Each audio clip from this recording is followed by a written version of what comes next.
Give it up for Miss J in the building. Miss J in the building. Give it up for Miss J. She calls me Spider-Man and I call her Wonder Woman because she's truly a wonder in this spoken word game.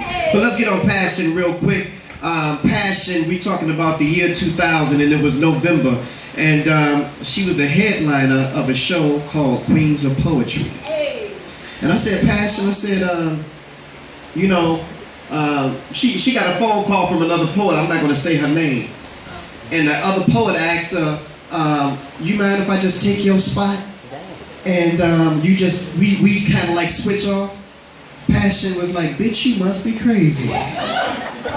As hard as I work to get to this spot where I'm at, but she is truly a queen. We're talking about a mother. We're talking about a daughter. We're talking about a sister. We're talking about an auntie. Give it up for Passion in the building.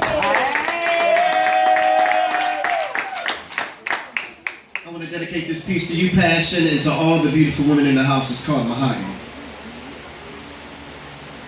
Goddess of the universe, Mother Earth, you were the first.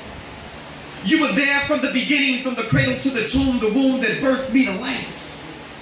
Spiritually, my mother, my sister, my daughter, my rib, my wife. The most underappreciated creature of God, and your praise is long overdue. Because see, before I was even conscious of a God, I knew mother. Mama, I knew you. Black Queen, I was there when you ruled Egypt from a golden throne.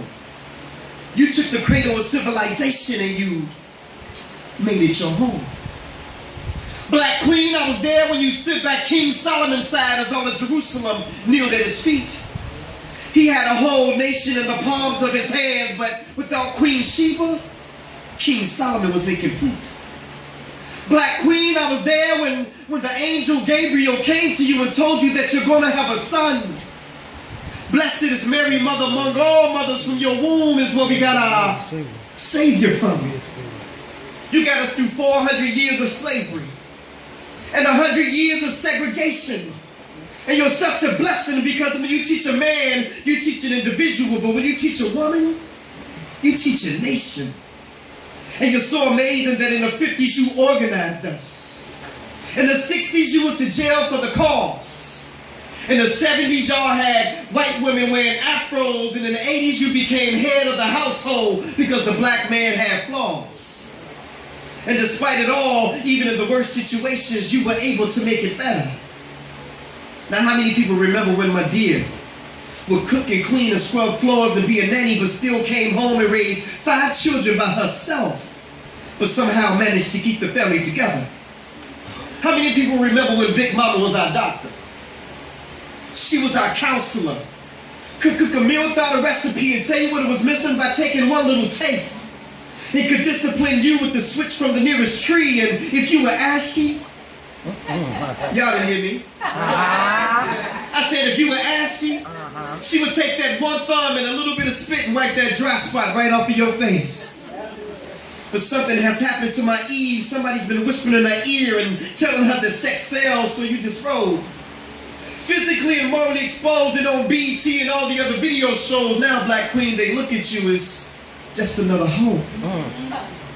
But despite all the rough edges and beneath all the rubble, I'm still convinced by your touch that if they said one woman turned this world upside down, then a woman can turn it right side up. Look at Condoleezza Rice, whether or not you agreed with her views. Would you believe it that we had a sister in the White House advising the president on what to do? Look at Venus and Serena, they so bad that they stampeded over the competition like rhinos. And almost every year they were the last 2 left. And one sister ended up playing the other sister in the finals. Look at Oprah Winfrey.